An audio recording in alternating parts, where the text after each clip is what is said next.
Hey cousins, welcome to Patreon Fridays. Fridays are for self-care and sex talk, and we're so happy that you're here. We're grateful to every single one of you. Thank you for your support. Let's go. It's Amber, aka Watch Amber, the co-founder of the Herpes Can Never movement. My confidence is contagious. I help women heal on purpose. I've been called to help women feel unashamed, empowered, and worthy, and I'm using my real life experiences to do so. I'm an entrepreneur. I'm a certified life coach, and I'm thankful for everyone on the call tonight. Welcome to Friday night, Shayna. My name is Shayna Singleton, aka the Herpes Goddess, Clapback Queen, Goddess Queen Mother. I am the founder of the Herpes Can Never movement, growing the largest herpes community of 2,030K because I inspire people to love themselves more. My mission is to make everyone uncomfortable until the herpes community feels comfortable being open about their status and proud of their sexuality. I am so happy to have you all here today. I'm going to be coming in and out of the camera for recording purposes. I know people don't want their faces to be shown, so I want to respect that and do my best when delivering replays. But tonight is Friday and we are talking about sex. Amber, Let's talk about sex, baby. before we get serious? What do you have for us, Amber? Well, I just have that, like, I feel like people think I have such conservative views about my sex or how I want sex, or because I want it in the confines of marriage because of my religion. And that's not necessarily the case. It has a part to do with my religious beliefs, but it's also more about the fact that how I view sex and how I do understand, and I want to be a part of the community that doesn't shame anybody's views on sex. I just don't. I feel like there's a stigma around feeling like wanting to wait for sex or actually having feelings attached with someone before you do it, because it's just like, oh, because I actually have a different value around it. I've just come across that, like, not a lot lately, but just people feeling like I can't have my more conservative beliefs and still believe that people who don't have such beliefs, that I'm okay with that as well. It's like, because I have my beliefs doesn't mean I don't feel any type of way about yours. I support yours. I just want you to be confident and sure in yours. And I'm confident and sure in my belief. And I want that for everybody when it comes to sex, because sex itself, the conversation is a stigma. The conversation is taboo, whether you're doing it by yourself or you're doing it with one person, multiple people, the same sex, different. There's just so much stigma around sex, and that I want to just like people to be free and comfortable doing whatever makes them feel good sexually. So that's what I wanted to say. And Leslie's lashes is popping. Oh my God. Ow. I was like, look at these lashes. Yes, queen. So that's what I wanted to say. I wanted to say, find what makes you the most comfortable sexually and do that. And don't compare that to whatever someone else finds comfortable sexually. Okay. I can respect that. Anyone have any comments, feedback? I think like I agree with what Amber said. I mean, everybody, just because somebody else does something that may not be your go-to thing or something that you would do, doesn't make them less of a person, doesn't make you more of a person. Like, and I hate when people throw like, what's your number? Like, I just hate that. Cause I mean, I hate, like, even though mine isn't high, but I always say, like, it doesn't matter. Like, when someone asks me, like, if it was, it doesn't matter. If I decided to be at 157, like, it doesn't make me less of a person. So I hate when people throw around, oh, I can count on one hand. Okay, you want a cookie? Like, it's nothing to boast about. I mean, that's your preference, and it doesn't make you less of a person, doesn't make you more of a person. It just makes you who you are. So, yeah. I love that, Marquita, for sure. Because like the number thing is real. People really be asking your body count, or women really feel shamed about their body count being under a certain amount. Like, that's a whole stigma that needs to die. And like my first relationship, he conditioned me to believe that. So I'm like, oh my gosh, I can't be with no one else, because if I, if I go to 2, then I'm just disgusting. So I stayed with the next person I was with after him, like not in a relationship, but just, that type of relationship, physical relationship or whatever, for 3 years, because I was afraid of being looked at as a hoe or something like that. And then I look back, I'm like, how stupid was that? Like, Mm. it just, I don't know. I'm older now, so I can understand, like, it's my body. I do what I want. And I try to like express that to everyone. So yeah. You gave him too much power. Mm-hmm. Girl. Even when you said he conditioned me to, Mm. that he conditioned me to, he can't do shit to you. Yeah. I was only 16 though, but I get what you're saying. This just I for was the real right young. now, for the right now. Yeah. In this moment, let's think about that statement. Like, no one can make you feel away. No one can make you do things you don't want to do. No one lives in your brain. Only you can control you. Yes. Mm. So if we want to take our power back and stand in it, the less hurt we'll feel from everybody else. You know what I'm saying? When I Definitely. take that away from him, he can't do that to me anymore. But when I just so freely give it to him, I'm giving him my power. So People don't realize when you blame somebody, you're giving them your power along with that blame. It's like a two-way street. Like what we can only see is the blame. Like, he did that, so it's like deflect from me. But you also are like, that's what you see on the surface. But like Shayna's like, you're giving him also something that is supposed to be for you, and that you're not realizing that that's a dangerous exchange to make. I'll take the blame back if it means I get to have the power and choose consciously. So that's really good. So it's better to say I allowed for him to change my way of thinking. That's your yes. Yes. You have that right. That sounds real woke. Privilege. Yep. I gave you the privilege of being in my space, having my time, having my energy, having that, part of me that led me to that. Whatever. Yes. Next. That sounds real self-aware. We like that. I feel like I want to go out right now. Like, everybody, let's get dressed and meet Leslie wherever she's at. Hey, Eve. Hey, Queen. Welcome. Hey, I was late. I was at a job interview. Okay, get the queens. So I got the job, but I have bad news. What? I won't be able to join Fridays anymore.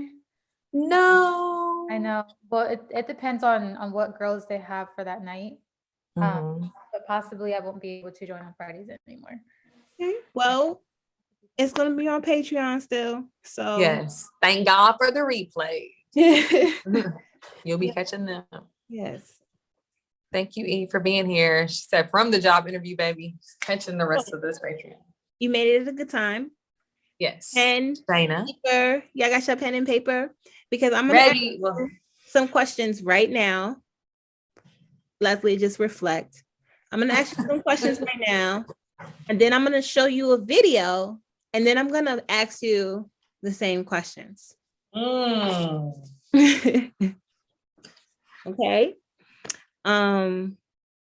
Rita, why are you not talking to us? It's kind of weird. You go say hi. She said hi, but that's it. I was like, who are you, Rita? Where are you? Can we see your beautiful face? Hey, Rita. You just brighten up the screen. I know. Hey, Queen. Welcome. Okay, cousin. Right. Now let's go with this journal entry. Yes. I'm going to give y'all 1 minute to write down what is sex. And minute starts. If you're cheating, go ahead and cheat. That's fine. The minute starts now. What is sex? What is sex? Is it an emotion, a feeling, a connection, an energy, an action, a chore, a task? Is it uncomfortable? Is it hard? Is it easy? Do you enjoy it? Do you hate it? Do you wish it never existed? What is sex? What is sex? Is it beautiful? Is it sacred? Is it for everybody? Is it for some? What is sex?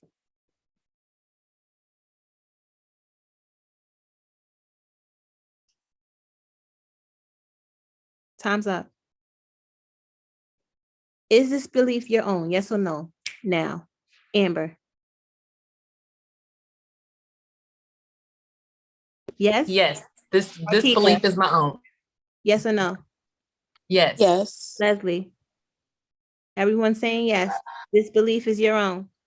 All right. If this belief is your Yeah. own, how are you sure? Write it down.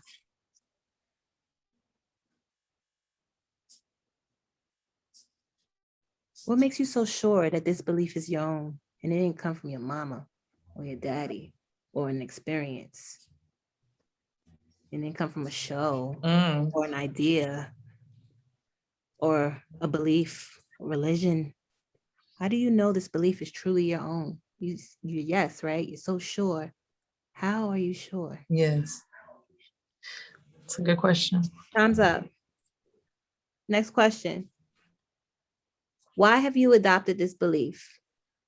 30 seconds, starting now.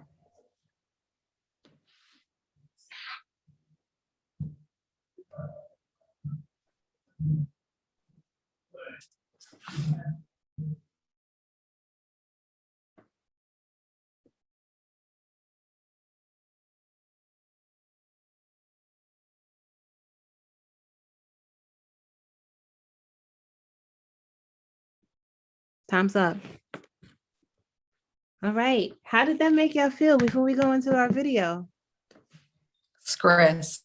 A little bit stressed. This is the first time Yeah. y'all asked yourself questions like this before? Yes. Yeah. Yeah, it is. I had to do a lot of this when I needed to learn to reconnect. I had to figure out how I disconnected. I had to go deep, like, okay, what is sex? What does that mean to me? What is that? Wow. Belief then is so different from what it is now. I can't wait to hear what your definition of sex is now. My definition of sex is it's a sacred energy exchange. Okay. Sex is, yeah, a sacred A energy. sacred energy exchange. So it can be whatever And- that means in the moment. It can be whatever that means in the moment.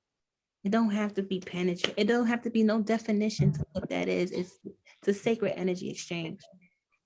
That's sex. So So we're gonna watch the video, then we're gonna talk about the questions. then we're gonna do these questions again. I want to I'm see not if you prepared. change your mind. Close I your know books. I'm probably gonna change my Don't be trying to change it now, y'all. mind. Close y'all's books. No, my answers is what it is. Okay, here we go. I am afraid that we have turned our back on what sex has to give us. I am afraid that sex is becoming an endangered species. Isn't she there yet?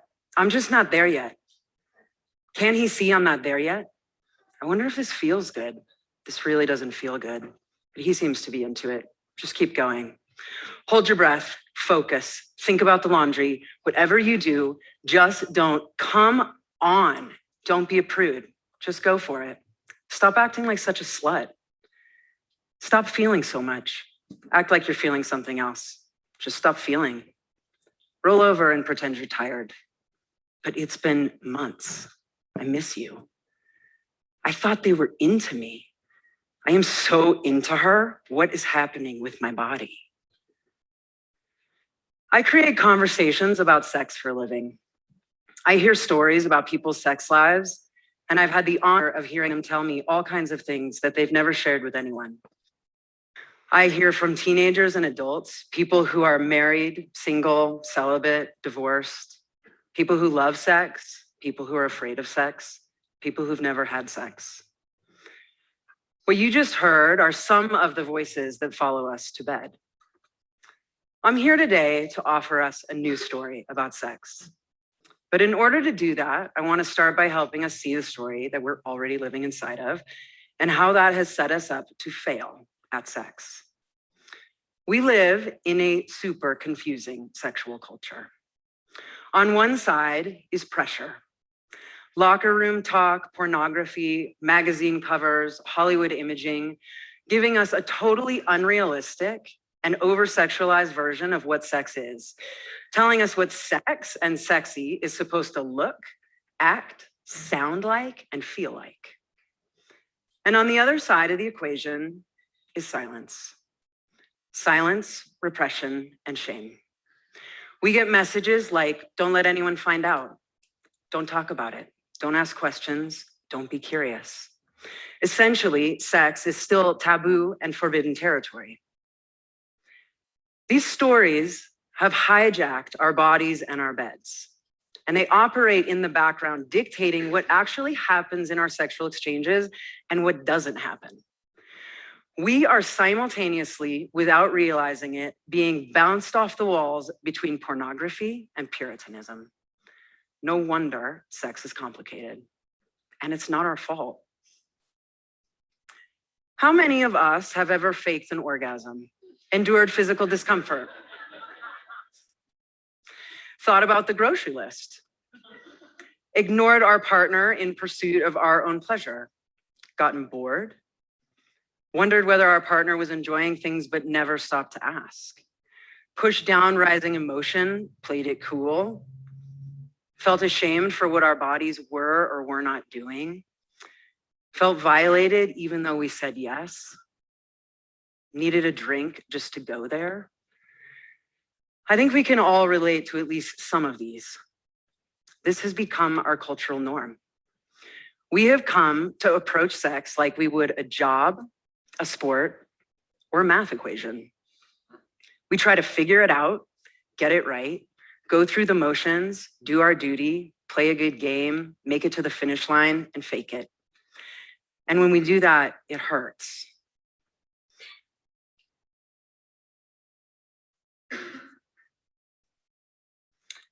Whether we are 16 or 65, and the reality is that whether we're with a new lover or 65, don't tell the truth, and we don't trust ourselves.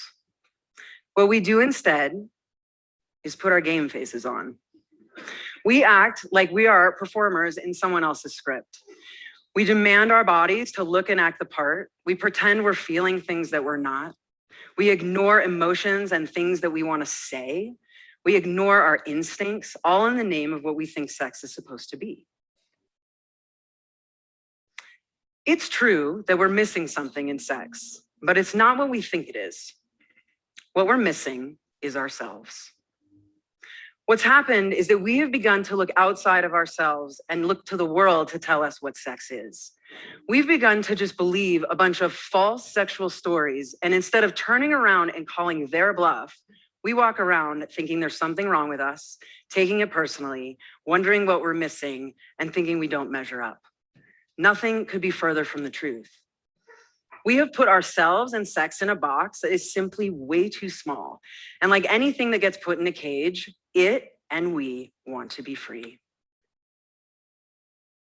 As a wide open horizon and landscape of possibility, it has its palm out, waiting to catch us, waiting to show us parts of ourselves we've never seen before. It is an adventure. It is a hidden landscape. It is an open horizon that is waiting for us every single time, an unwritten upon canvas that depends entirely on us being ourselves. What if we could come to sex and be more like ourselves in sex than we could anywhere else in the world? What if it was a place we came to be known, to come alive?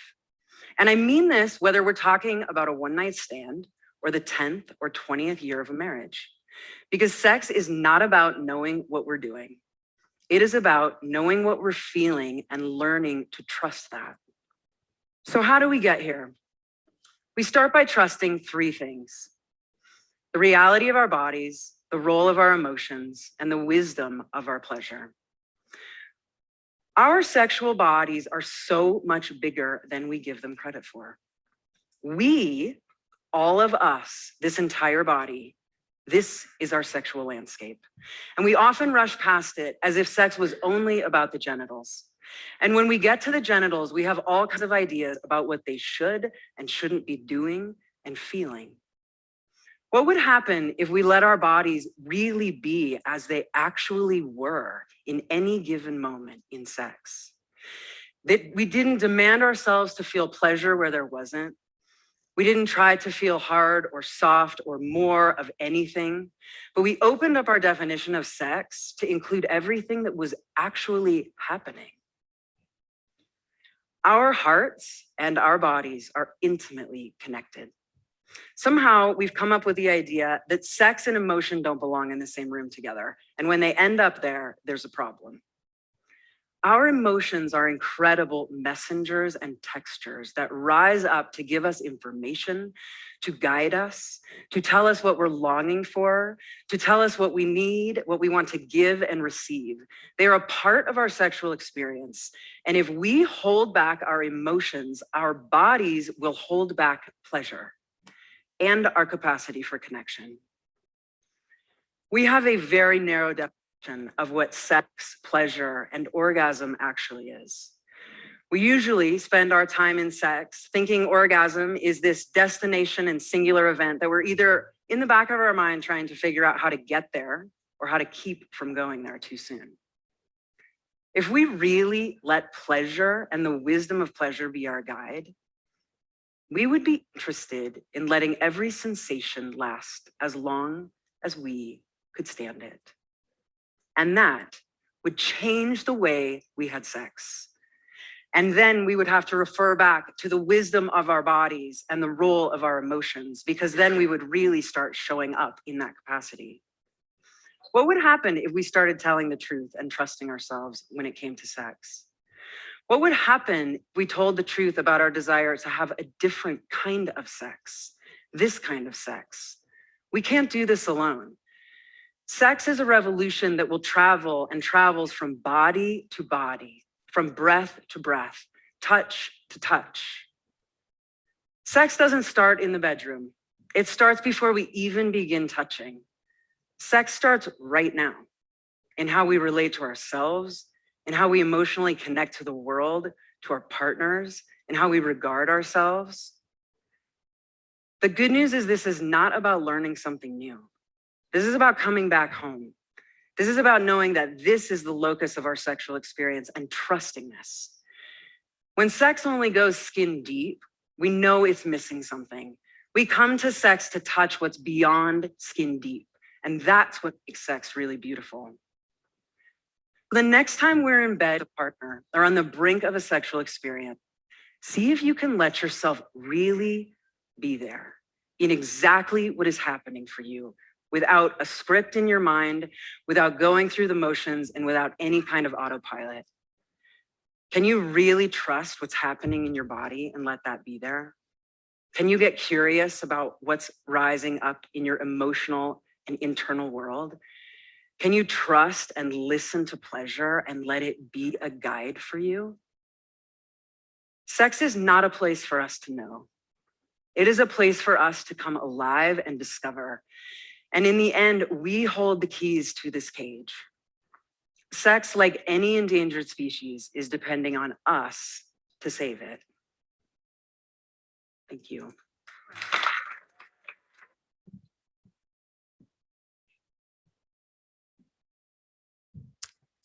Okay.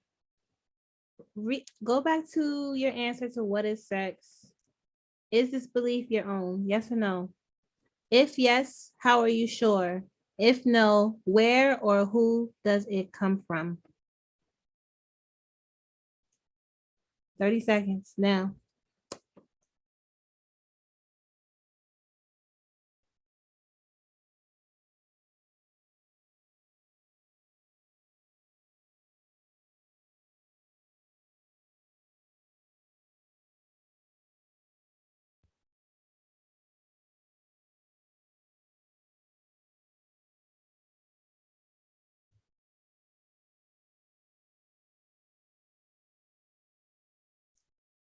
Time's up.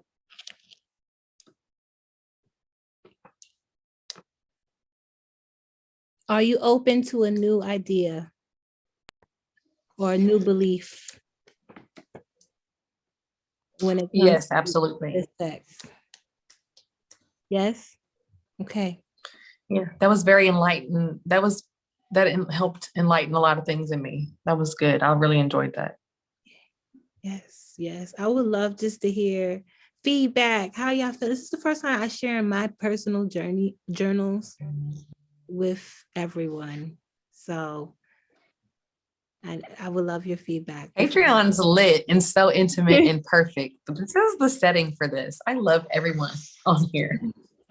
I thought it was really interesting. I liked the whole where it wasn't really focusing on the other person, but more so yourself. I thought that was really interesting. And what else did she say? I just liked how it was like the whole autopilot thing. Like, are you thinking about something else? Because typically what I've done in the past, like, okay, sometimes it's either just get this over with or probably didn't want to do this. Don't want to do this anymore. Or this is terrible or something along those lines. But yeah, it definitely, I mean, my definition was an intimate connection between individuals. But I don't know. I think it's like, I don't know. It's the definition. My definition isn't the same, but I guess I'm still going to figure out what that definition is. That's a good journey you can go on with yourself. Yes. Yeah, a mini awakening. I fucking love it. She's language. I'm about to go on a mini awakening. I know that. Like, I'm about to go on a whole sexual experience because I ain't had sex. It's been a year for me. And I have somebody I want to have sex with. But we ain't having sex until I'm not having sex till I'm married. So when I have sex, I want to be going on all the journey. And I'm glad I want to be doing this work now so that when I'm there, I can be much more just like open and receptive and break down some of the thoughts, self-limiting beliefs and thoughts that I have associated with sex. What she said on the video that really was that she said, we come to sex to connect with something that's beyond skin deep. And I'm like, that's real because we are connecting physically, but I do believe that our spirits are, also connecting. And so we're seeking something different that even though it might feel like it's just on the physical level, but it's definitely something spiritual beyond the physical sense. And so I felt like that was just like really like enlightening. My definition was sex is the act. I heard Shayna list off all these things and she said action. And I was like, but I'd already wrote down act. And I was like, that's how I view sex in the past, as an action. Sex is the act of two people coming together physically to receive a unique level of pleasure. That's what I put as my definition. So now I totally, it just makes me realize the choice of wording I've used and how I saw sex before as literally an act. The most of the time, I just wanted to get over because I just wanted the dude to hurry up. Basically, I'm probably only going to come if you give me head. It depends on who's giving me the head. I'm going to have to either instruct you or not. Like, please just know what you're doing. There has been times when I've come from penetrative sex, but again, I always felt like the guy was getting more pleasure from the sex than me. There was just, I can count on like a hand how many times I was physically, I feel like satisfied with sex, the full experience versus, how many times I was not satisfied. And so it became like an act to me. So that's what I wanted to share. Thank you for that and your vulnerability. That's beautiful. 1, 2, this guy that you're not having sex with till you're married, you're not having physical sex with him. You're not having oral sex with him, but you can still have sex with him. I want to have all that sex, the outer course. Listen, that's me. That's my requirement. If you even gonna see me, you have to be able to make me climax mentally. Yes. Just with the mental, just with the conversation, I gotta be touch, outer course. This is all sex. That's sacred energy exchange. It's yes. You can still have no man. It just you can wait to have physical sex with him until the wedding day, but you can still have sex with your man. Big facts. I'm having, hopefully I'll have some sex later on tonight then. No, probably not, but it's coming. I'm telling y'all, because you're right. I've just conditioned sex to be just physical. If it ain't penis and vagina involved, it's not sex. You know what I'm saying? And that's like she said we only think of sex as the genitals, but there's so many other ways. And I love how like sacred energy exchange is really like an acronym for sex, like S sacred, E energy exchange, like X, it's like E exchange, but still like it totally makes sense. Okay, Eve, can you share, or Rita? I can share. So initially my definition was a shared intimate moment, a decision, unpredictable, powerful, ever-changing / adaptable. And after watching the video, I wrote down sex is selfish, sex socially construed, in a competition. And I think I got those definitions or those adjectives from the comparison that she made, that sex is either like Puritan or like porn. And it's so true. Like that really made me reflect on everything that I think it is versus what it actually is when I'm having sex. And I think like oftentimes there's two extremes. Like I don't really enjoy the moment. It's always like a competition or like kind of like an ego boost. Like, can I impress him? Can I be the best pussy he's ever had? And I think we both get so caught up in our minds to where we don't make it that sacred exchange of energy. We don't make it powerful because we get so lost in ego. You're so busy competing that you don't even realize you're not in your power competing. Right. Yeah. And when you're in your power, you ain't got to compete. Mm-hmm. It's that trust and the spirit. You said it's the ego, it's that battle. Yeah. So every time that emotion arises, you can practice battling that, you know. Let me not worry about it. Let me just do this for me right now, actually. I don't give a fuck if I look ugly. I don't give a fuck if I sound ugly. I don't give a fuck if he's not feeling anything, because I just want to grind on his dick right now. And I don't want to bounce. I want to rub my clit everywhere, all over top of him, and he's not going to feel nothing from it, but I don't care because the shit is for me. He's going to enjoy the show. He's going to enjoy me in my power. He's going to enjoy me finding what pleasures me. He's going to enjoy that part, and let him. And in the same token, you doing you. Because I relate to you, Eve. Like that was me, and what I'm gonna be. Period. I am. Before you even have this pussy, I'm the best pussy in your life. Still, though, to this day. But you see, I can't even. Big fat. Big herpes but never energy. I feel you. Thank you, Eve, for sharing. That's what's up. And I think, Eve, how old are you? 27. So, I mean, I definitely in that season of my life, my mid-20s, like after I kind of got out of my younger 20s, but I was in like, thought I was more grown. I definitely went through that season of between like 26 and 30 or so, those years of having that mentality, because I had a little bit of experience, to back me up. I kind of figured out what worked, what didn't work, what guys liked, what made them react. And so I found myself just exactly in the same place. So I really appreciate your transparency, and because I was there in that season, but I definitely encourage you to, I'm glad you're looking at it different. And that what you brought up again, another thing you brought up from the video, talking about that straddling that line of the Puritan part, or just like in the shame part, or the just the extreme polar opposites, and how everything falls in between that. And there's so much room for confusion, and got people out here perceiving it so many different ways. So thank you for sharing, Boo. Yeah. I guess I was gonna say, like, I relate to what Eve said as far as ego, because I guess like past year or so I realized that sometimes like I would have sex because it was like an ego boost, like, oh, I'm good at this, I'm good at that. But before I probably started having sex in my early 20s, I kind of had this fanciful view of sex. And so initially my definition was like a physical act. And then I thought, but it could be, and it definitely is an exchange of energy, and it could be an act of love.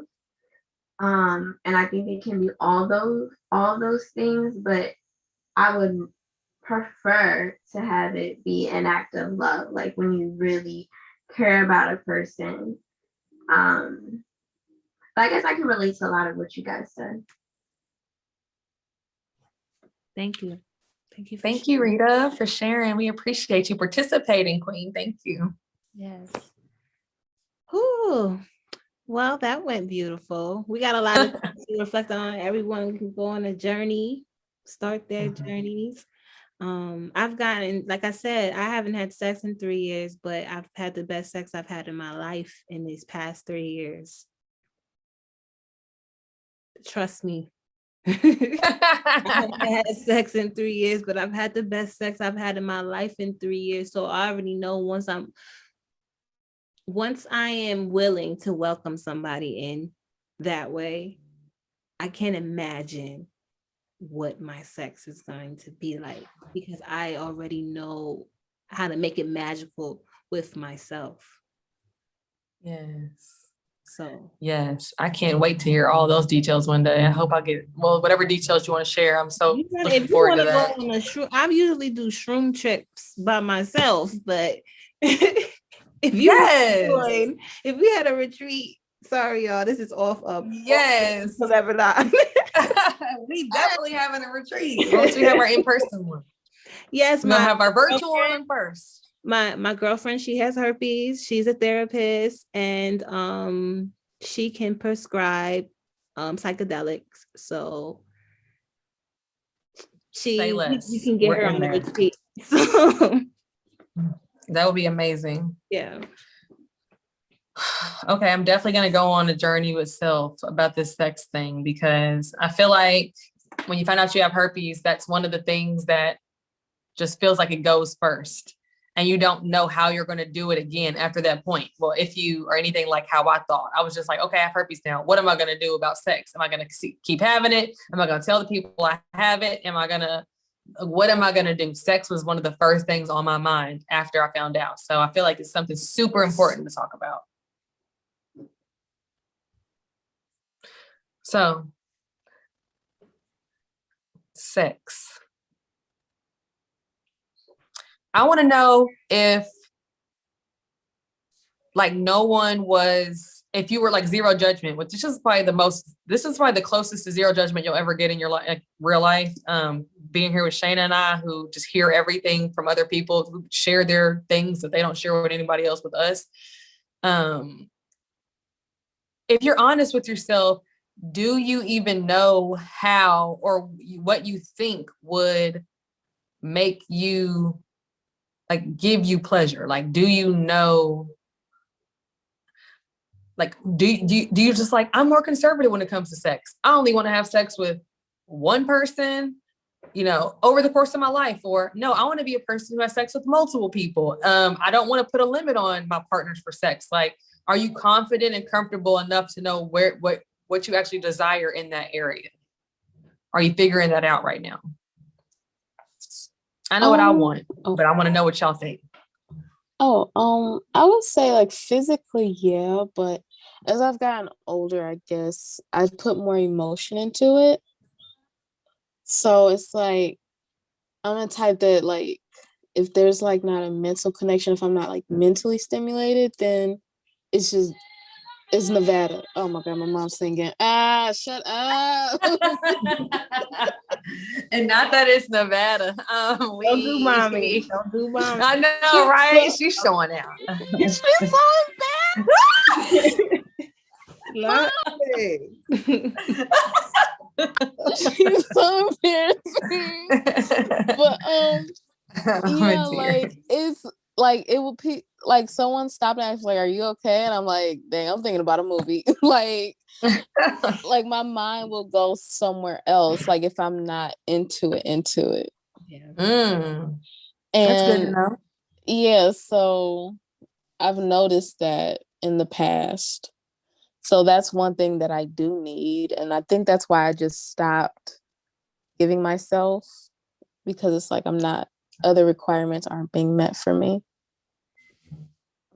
Okay.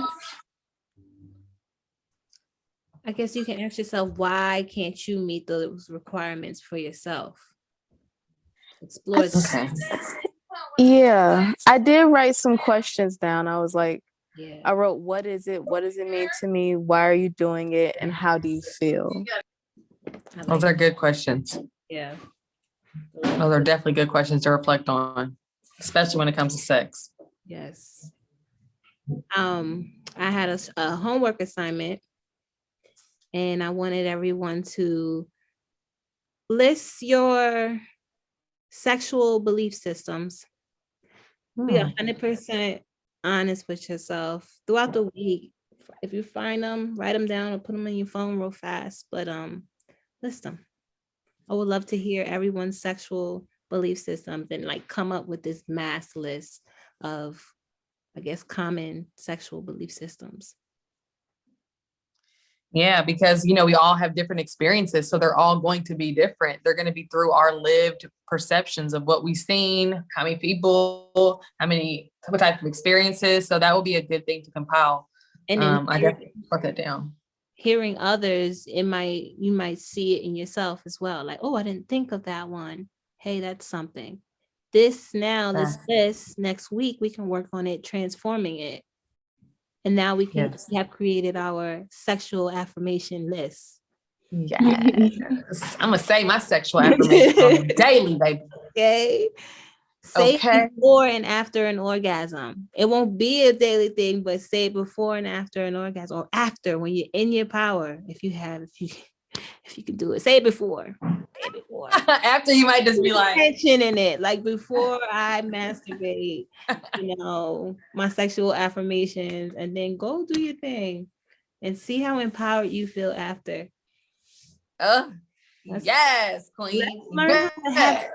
Let's learn how to fuck ourselves, guys. I don't know who's around, but learn how to do it, because then you can find the right person for you. Then it's not going to matter. You're not going to have too much requirement when it comes to the sex department, because you're going to have so much faith in yourself that you can actually love somebody for their spirit. You ain't gonna need a big certain amount of inches or girth, or but I mean, if you have those minimums, but you ain't gonna have those. Or you might find someone so spiritually inclined with you that they're willing to do what they want to do to give you that, or to provide you that, or maybe y'all can, who knows what you're into. Who knows? But I'm saying, when you show up for yourself, though, you take that requirement away from everyone else. You step into your power. You take your power back. When we put sex on everyone else, the man, the girl, to make me feel this way, to do this to me, to make me come, to make me have an orgasm, to make me stimulated, to make me, where's your power at? We think about our power, but we don't think about it for sex. Like women, we do not think about our power when it comes to sex. Such good stuff. It don't just create babies. It's powerful. You can manifest with your orgasms. It's time to step into that power. It's time to step into that light. So please list your sexual belief systems. I know I asked y'all last week to masturbate in the mirror. Did you actually do it? No one did it. Y'all scared? You scared to go? How y'all supposed to show up powerful to your man or your girl? You can't even show up powerful to yourself. Oh my God. Go in that mirror. Make sure you look good. I have not masturbated in the mirror yet, but I'm going to actually probably do it just for you. Do it. Don't do it for me. And probably for me too. Yeah, for me too. And actually set the mood if you can. Get yourself a hotel room when you do it. Get some candles. Get some scents. Get some music going. Tend to your self-care. Do your mask. Do your toes. Do your hair. Do whatever you do to take care of you. And in that same day, go masturbate in the mirror. Yes. I love all these. These are like, I can't wait to listen to the replay to listen to this. I'm going to re-listen to this in conversation because it was so good. So this was a dope Zoom. Woo! Cousins, ladies, I love y'all so much. So much. Thank y'all so much for being with us on our Friday night Patreon. We got was an intimate crowd tonight, but it was amazing. We're back on Clubhouse tomorrow at 3 p.m. for our Storytime Saturdays. So catch us there if you can. And we're back with our Patreon only calls Tuesday of next week at 8. So our Patreon calls are at 8 p.m. Tuesday and 8 p.m. Friday. So if you can't make it, there will be the replays that Shayna puts up in the Patreon, on the Patreon site on like the post page. So we kind of have like a wall similar to Facebook just for Patreon. And that's where you'll see any content that's just for our Patreon. So thank you so much for everyone's membership. We greatly appreciate your support. It's Watch Amber, AKA, well, it's Watch Amber, the co-founder of the Herpes Could Never movement. We still getting traction over on Instagram from our post on the Red Table Talk. Like, people are blowing us up. So shout out to you guys if you've been on Instagram sharing and posting and retagging. We appreciate that. And I love you all so much. And I'll catch y'all next Tuesday. Shayna. I love y'all. Y'all amazing. Herpes could never, especially when it comes to this sex shit. Yes. We all take a hit on our sex life when we find out we have herpes. Let's just be 100. I don't care. Someone can tell me they didn't take a hit. I don't believe them. They took a hit because you think about they it. did. Yes. And it messes with your sexy a little bit. But I'm so glad we changing the narrative. And we are saving a lot of people's realities and lives. And soon there's going to be a day when people don't even have to feel this way about herpes. It's just kind of like, all right, whatever, it's herpes. I was bound to get it the fuck anyway, because that's basically what it is. I love y'all. Herpes Love can y'all. never, ever, Herpes can never. ever, ever. Period. Good night, ladies.